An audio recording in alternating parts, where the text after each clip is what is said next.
Salmo 139, versículo de número 23. Salmos de número 139, versículo de número 23. Diz assim a palavra do Senhor: sonda-me, ó Deus, e conhece o meu coração, prova-me e conhece os meus pensamentos.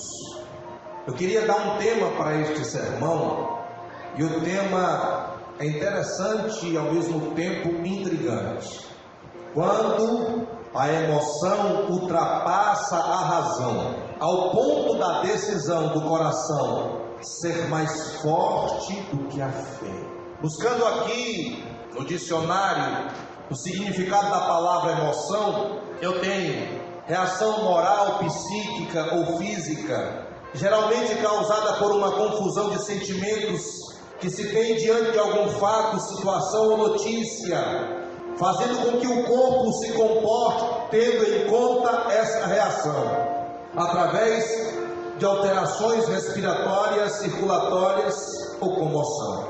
E eu volto para o tema: quando a emoção ultrapassa a razão ao ponto da decisão do coração ser mais forte do que a fé, é porque no mínimo 3 parâmetros estão sendo por nós abortados, descartados, desobservados. Primeiro, através da emoção perdemos a visão. Tem até um jargão popular que diz que o pior cego é aquele que vê, mas não quer enxergar. A segunda é a razão. Muitas vezes nós sabemos o que é certo e fazemos o que é errado. E a terceira coisa que a gente perde é a palavra de Deus. Muitas vezes a palavra de Deus, ela não tem acesso ao nosso coração, porque preferimos seguir os embalos do nosso coração. Coração, pastor, quando a Bíblia ela fala de coração, ela está querendo dizer o quê? Esta bomba que bombeia o sangue? Não, ela está dizendo que é a sede dos nossos pensamentos, das nossas vontades, dos nossos desejos e das nossas emoções. A Bíblia, ela nos orienta, nos convida a viver por fé. 2 Coríntios 5,7: porque vivemos por fé e não pelo que vemos. Hebreus 10,38: mas o meu justo viverá pela fé, e se ele retroceder, não me agradarei nele. O fato, queridos e amados irmãos, de nós não administrarmos bem as nossas emoções nos faz viver uma gangorra espiritual. Eu até já disse várias vezes nesse altar e nesse culto, tem pessoas que vivem, infelizmente eu posso até considerar de forma alegórica, um inferno, porque um dia está bem, outro dia está mal. É como se fosse uma gangorra que faz com que a pessoa viva à mercê das próprias emoções. Fazem com que as pessoas vivam oscilantes, vacilantes, vulneráveis, susceptíveis. Muitos poetas aí fora usam essa ideologia para exatamente enfatizar o coração. Tem um cantor muito conhecido no Brasil e no mundo chamado Roberto Carlos, que dentre muitas de suas canções, numa letra de uma música sua, ele diz: se chorei ou se sorri, o importante é que emoções eu vivi. Queridos e amados irmãos, essa noite o Senhor nos convida a entrar num mundo que com certeza vai mudar a nossa história para sempre. Quando eu fiz a pergunta para a igreja: eu posso ministrar esse sermão?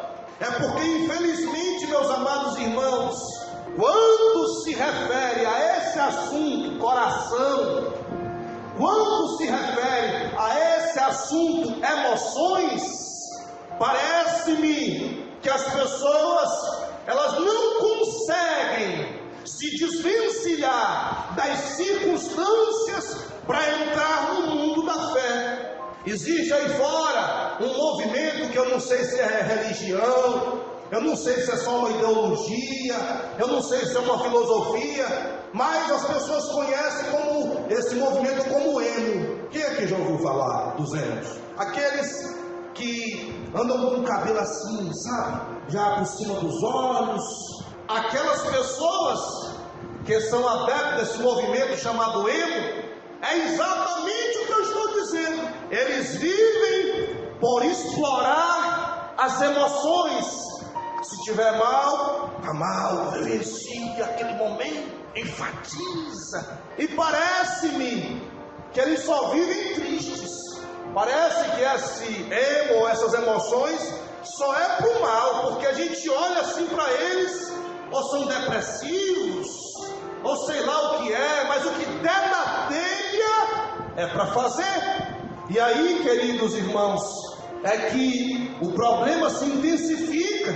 O cerne, o âmago dessa ideologia é exatamente o que a Bíblia nos orienta a observar e fugir dessas coisas. Preste bem atenção.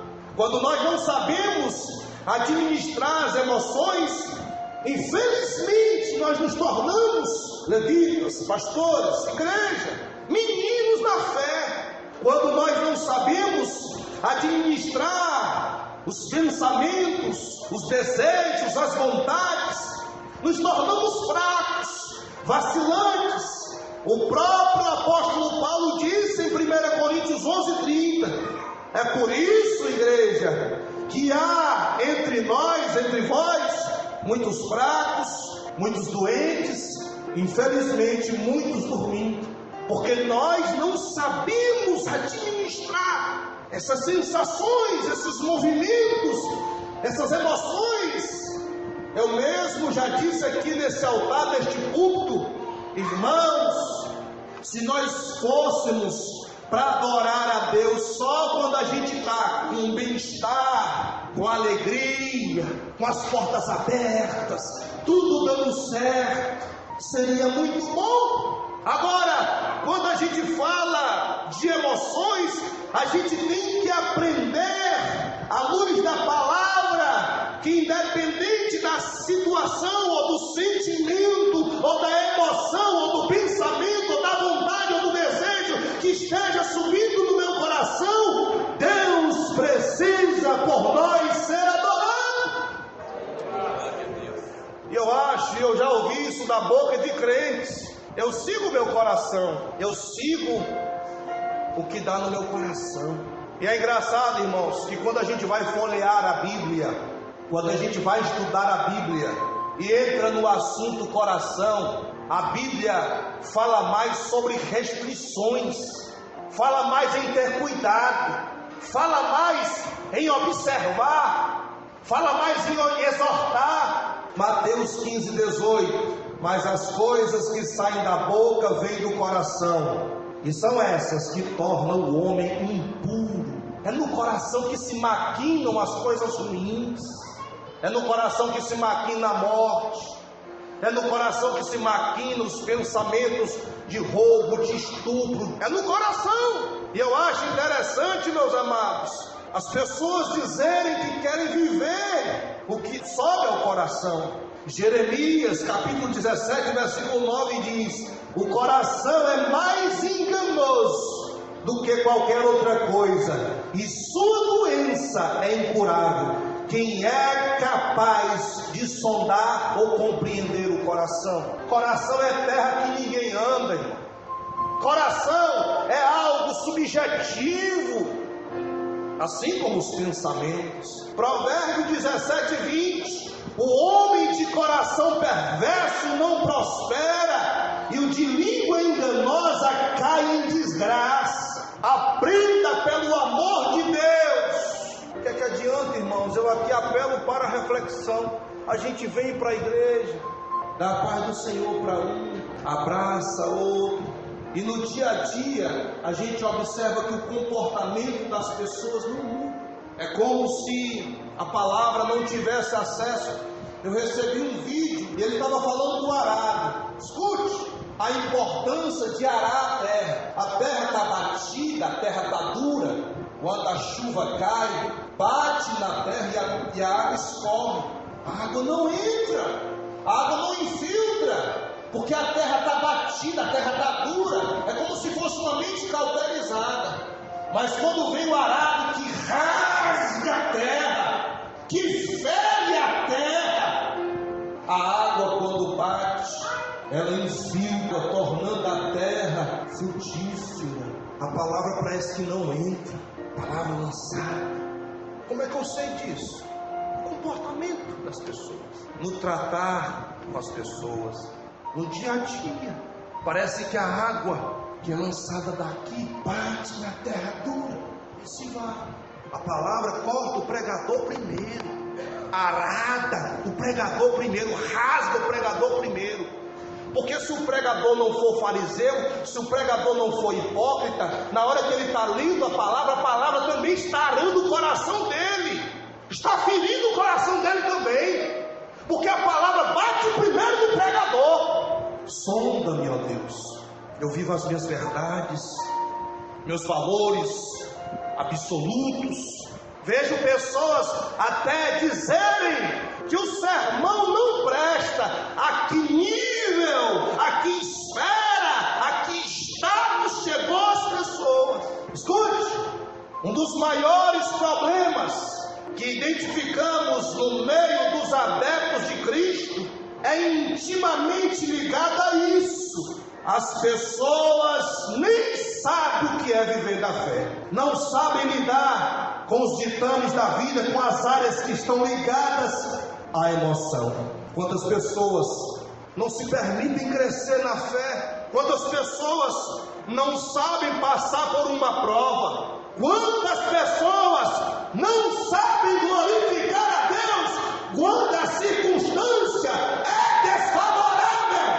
Queridos e amados irmãos, adorar a Deus é difícil, mas não é impossível.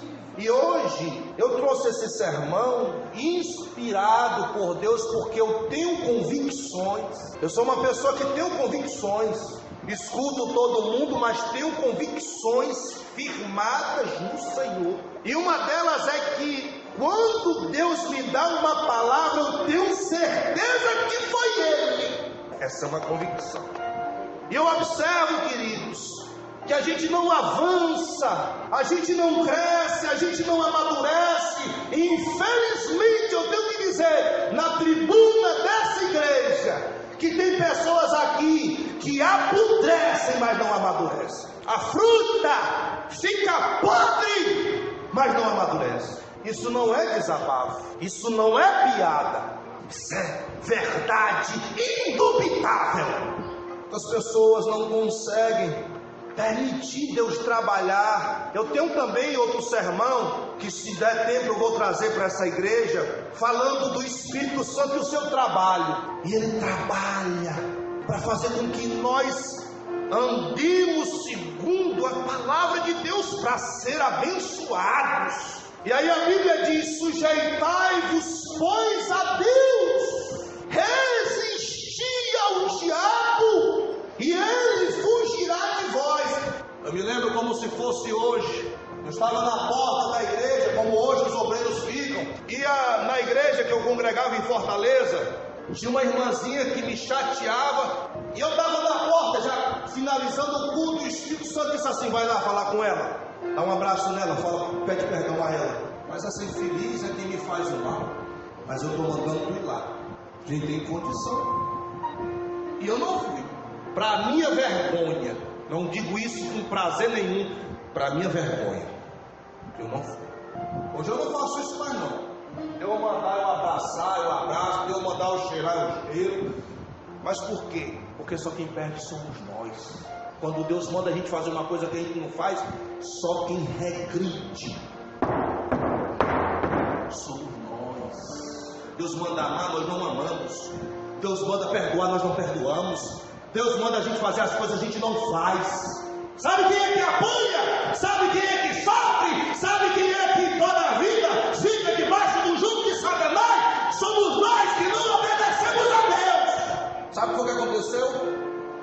igreja tinha portas de vidro chamado blindex, e eu fui fechar a porta, puxei, a porta estourou na minha mão. Veio aquela chuva de vidro. Na mesma hora que a porta explodiu na minha mão, eu tive o discernimento que foi porque eu desobedeci. Às vezes Deus chama alguém para uma obra.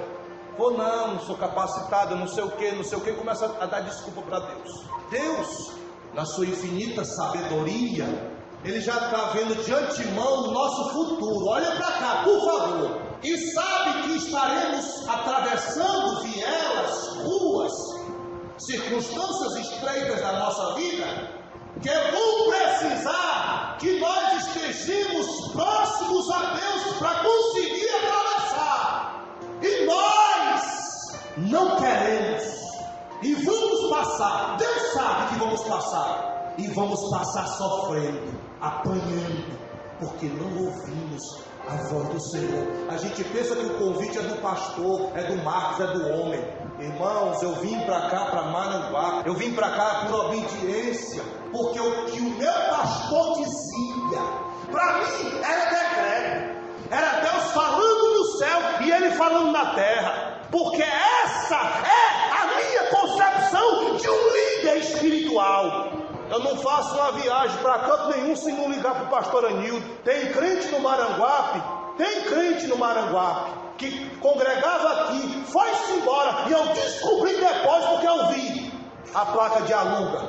Não tem coragem de entrar e sair de uma igreja pela porta da frente. Isso aqui se chama moral, conduta ética cristã. E pode entender como piada se você quiser. A gente tem que ter esse nível de entendimento. Fazem as besteiras no meio da rua, depois traz para o pastor descascar o abacaxi, o pepino. Se nós andássemos juntos, mas o pastor querendo andar junto com a ovelha, parece para a ovelha circunstâncias controladoras, como se na cabeça da ovelha o pastor não tivesse nada o que fazer e vivesse controlando a ovelha. Tu foi para onde? Tu entrou aonde? Tu vestiu o quê? Tu fez o quê? Tu falou o quê? O que eu sinto é carinho. O que eu tenho é amor. Queira quem quiser acreditar ou não queira, eu sou assim. Eu vou dar uma palavra para uma pessoa, eu vou exortar. A pessoa conhece o Marcos. Eu nunca quis o mal de ninguém dessa igreja nem desse Maranguape. Nunca quis o mal. E posso ter errado, posso ter falhado, porque eu sou um comedor de feijão. Mas Deus escolheu esse comedor de feijão para ser teu pastor. E no dia que tu entender assim, tu será uma ovelha abençoada. Vocês deviam se alegrar com o meu comportamento, com a minha atitude. Porque, irmãos, eu estou aqui há 9 anos, nunca me vendi. Nunca negociei ovelha nenhuma. E quando eu falo de emoções, quando eu falo de coração, eu estou dizendo que o caminho de Deus é estreito. E nesse caminho estreito, muitas vezes, você será obrigado a passar por cima de sentimentos. E de razão, porque o convite de Deus não é para você viver segundo o seu coração, é viver segundo o coração de Deus. O convite de Deus não é para você viver de sensações, de emoções. O convite de Deus é para você viver da fé. E a fé, para os que se perdem, parece loucura, mas para nós devia ser poder de Deus. Queridos e amados irmãos, para me afunilar aqui o final dessa mensagem, eu pergunto aos meus irmãos, queridos, como é que a gente vai viver uma vida dessa? Sabe, se baseando em sentimentos. É igual uma pessoa que arranja um namorado, pastor El, e de repente se envolve sentimentalmente pela pessoa e começa, sabe, a engrossar a visão acerca de alguns maus comportamentos desse novo namorado. Está imbecilizada pela emoção, está imbecilizada com o sentimento. Para ela, naquele momento, é o homem perfeito, mas ele já levantou a mão para ti. Não, isso passa, estou apaixonado. Mas ele já falou um palavrão contigo. Como é que vai ser? Não, tá tudo bem, vai melhorar. Porque a pessoa está imbecilizada, pastor Eldo, pelo sentimento. E de repente, casa, o palavrão se transformou numa surra, a surra se transformou em agressões diárias e hoje vive sofrendo porque não observou a escritura, não observou a lei de Deus, preferiu seguir o coração do sentimento. Crentes vacilantes. Hoje eu não estou com vontade de ir para a igreja, hoje eu estou me sentindo tão mal. Em Fortaleza, eu conheci um ser humano chamado Hélio, jovem saudável, dormiu e ao acordar, acordou com uma enfermidade parecida com um mal de Parkinson. Jovenzinho assim, da idade do Júnior, dormiu normal, pastor Ana, e acordou como se fosse aquele mal de Parkinson, todo se tremendo. Nossa igreja era ali na Idade de Graça, ele morava no Jockey, ele pegava de 2 a 3 ônibus para ir para a igreja, não faltava um. E nós passamos a observar como era para ele entrar no ônibus, pastora Rosélia. Ele se machucava todo, se feria todo, isso todo, e ninguém dava notícia que o irmão Érico não ia para o culto porque não tinha real. Ninguém dava notícia que o irmão Érico deixava de ir para o culto porque se arranhava ao subir e ao descer do ônibus. Ninguém dava notícia que o irmão Érico deixava de ir para a igreja porque era longe. Eu quebrei a unha, não vou para o culto hoje não. Sabe, eu fui botar a comida no fogo, não tinha girimum para botar no feijão, não vou para a igreja não. Gosto de comer feijão com girimum, não tinha, não vou não. Irmãos, a gente escuta tanta coisa que se a gente fosse parar para guardar no coração, eu não estava aqui não. A questão, queridos, é que a gente é convidado hoje, mais uma vez, a crescer, mudar. Eu moro aqui, irmãos, aqui nessa rua aqui, eu acho que está mais ou menos 3 anos. Mas eu vim várias vezes ali perto da Bela Vista de ônibus, nunca morri para cá, nunca morri. A questão aqui, irmãos, é que eu vou fazer mais uma vez a pergunta: você quer viver da fé?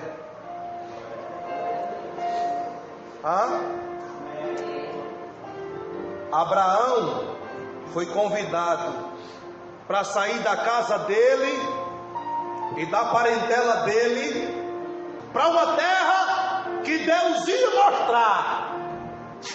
Abraão foi convidado por Deus para subir no monte e sacrificar o filho dele. É uma covardia isso, irmão. A mulher esperou tantos anos, bispo David. Quando a mulher engravida, que a criança cresce, fica pré-adolescente, agora Deus chama Abraão e manda Abraão sacrificar o filho. Hoje a gente não quer sacrificar mais nem o tempo, quanto mais coisas maiores.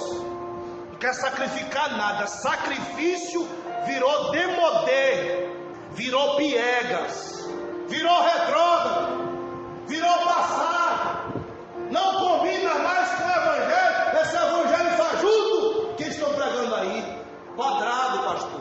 Esse negócio de sacrifício, esse negócio de rendição, esse negócio de estreito, não. Agora o evangelho é light, é diet, é glória, é só vitória. Aqui não, aqui o caminho é estreito. Aqui a gente prega a palavra como ela é. Eu não misturo a Bíblia com sabonete de aroeira, eu não misturo a palavra com pé de peão roxo. Eu não misturo a palavra com lenço do bispo, chapéu do apóstolo. Não coloco sal grosso e nem copo d'água em cima do televisor. Aqui é pregada a Bíblia na sua íntegra. Doa a quem doer. Pega primeiro no pregador. Queridos e amados irmãos, se está tudo bem, glória a Deus. Se está tudo mal, glória a Deus também. Moisés foi convidado para celebrar uma festa no deserto. Isso é coisa de gente doida. Isso aqui não é coisa de gente normal, não. É por isso que para seguir a Jesus não pode ser normal, normalzinho. Para viver da fé tem que ser. Marcos, tu vai para Maranguape e tu vai assumir uma obra lá, e tu vai sair de perto da tua mãe, tu vai sair de perto dos teus amigos, tu vai sair de perto de todo mundo e vai cavar poço lá. E eu estou aqui há 9 anos e graças a Deus eu sei quem é Jesus. Passei maus bocados, passei. Deus estava me preparando, me forjando, fazendo eu crescer. Para quê? Para eu ser instrumento dele, para abençoar outras pessoas. Para que tu canta? Para que tu louva? Para que tu prega? Para que tu tem a tua vida no altar com Deus?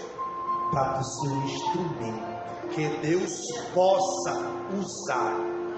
Claro que se tu tiver disponibilidade, porque Deus não usa coração ocupado. É o tema do sermão de domingo. Sábado vai ser comemorado o Natal.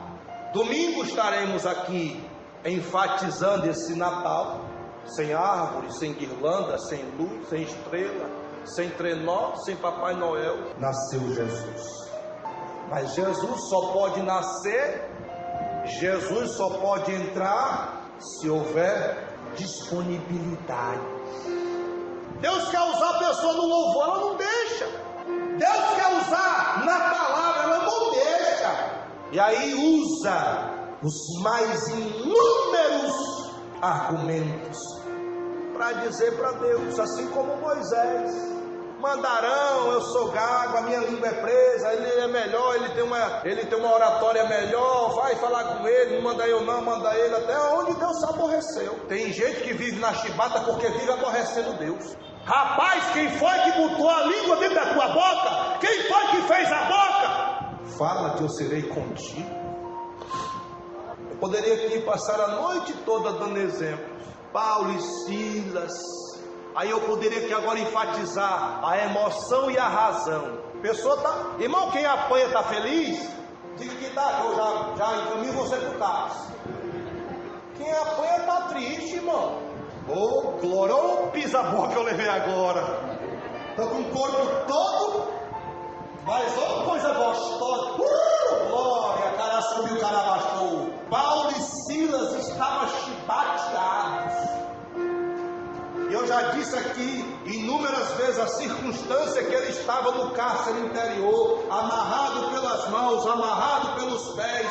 Aonde Paulo e Silas estavam, tinha fezes, tinha urina, tinha animais, tinha rato, tinha inseto. Paulo, diga assim: rapaz, esse negócio de ser crente tem futuro não. Já pensou? Tem futuro não. Que eu expulsei um demônio, olha a pisa que eu levei. E eu, Paulo, que eu não era nem para estar nessa viagem. Quem era para vir contigo era Barnabé. Eu vim demitido. Que a viagem que era para ir era Paulo e Barnabé. Barnabé brigou com Paulo, que Paulo queria levar João Marcos. Aí João Marcos, porque tinha falhado na missão anterior, Paulo tinha ficado zangado e brigou com Barnabé, porque Barnabé queria levar João Marcos. E aí não deu certo, Paulo pegou Silas e levou para Macedônia. Quando chegou lá, foi expulsar o demônio de uma jovem que estava com adivinhação, levando uma pisa na primeira viagem. Não, irmão, Paulo, quando eu sair daqui, meu irmão, vou para minha casa. Esse negócio de ser crente, tô com meu corpo aqui, não posso nem me coçar, que meu mãe tá amarrado, meu irmão. Tá misturando sangue com suor, com calor, catinga aqui para todo lado. Não. A razão misturada com a emoção. Dá para você ver a Jesus desse jeito? O que foi que Paulo disse para Silas? O que foi que Silas disse para Paulo? Vamos louvar. Repita comigo: eu só cresço espiritualmente se eu adorar a Deus na prova.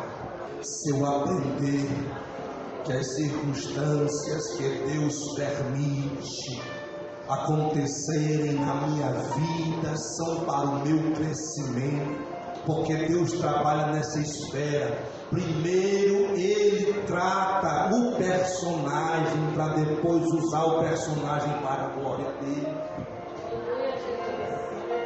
Deus não vai usar ninguém que primeiro Ele não trate. Deus vai mandar doente para canto nenhum, meu. Tu vai estragar a obra. Tu vai atrapalhar. Primeiro Deus trata.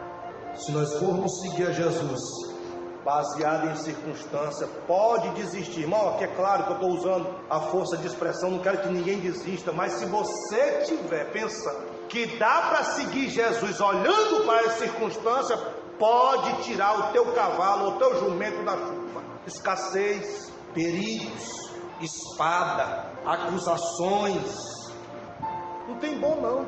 Ninguém escapa. Se nós estamos nesse caminho estreito, a gente tem que permitir a Deus nos fazer crescer. Quem quer crescer aqui, levanta a mão. Crescer. Esse ano, se nós fôssemos aqui fazer uma retrospectiva, foi difícil. Porque o ano passado também foi. Porque o ano retrasado também foi. Porque os anos que se passaram também foram. Quando eu digo bom, eu estou me referindo a dizer isenção de problemas.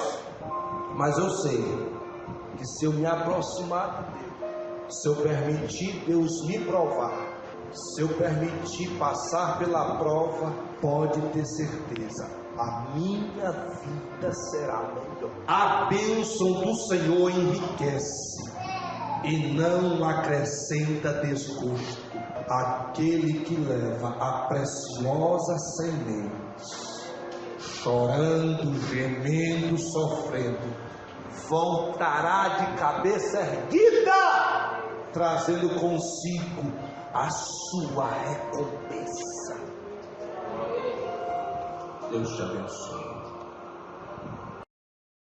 É tempo que Deus tem despertado e tem levantado homens e mulheres, jovens, crianças, para serem usados pelo Senhor Jesus nesse tempo, nessa geração.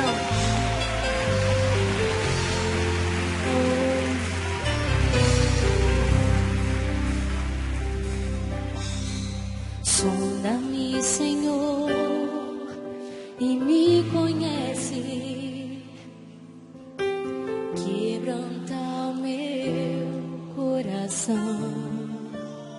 Oh, Jesus, transforma-me conforme a tua palavra e enche-me até que em mim se ache só a ti. Então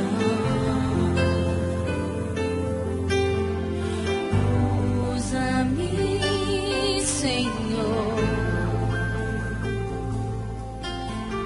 usa-me como um farol que brilha à noite, como ponte sobre as águas, como abrigo no deserto, como flecha que acerta o alvo. Eu quero ser usado da maneira que te agrade, em qualquer hora e em qualquer lugar.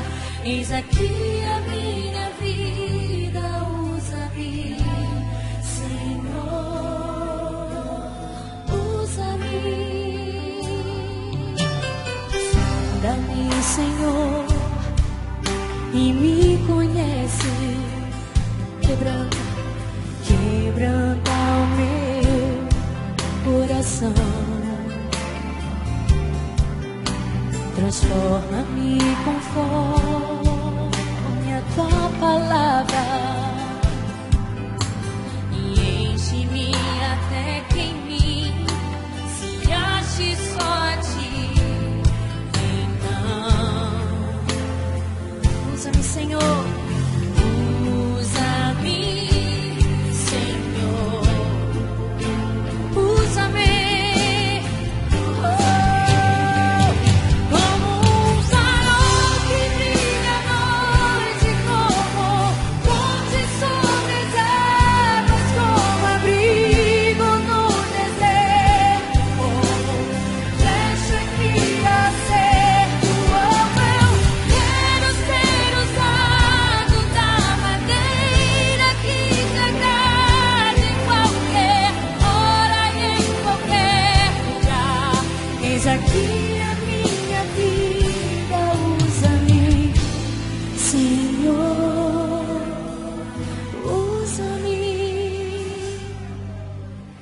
Usa-me.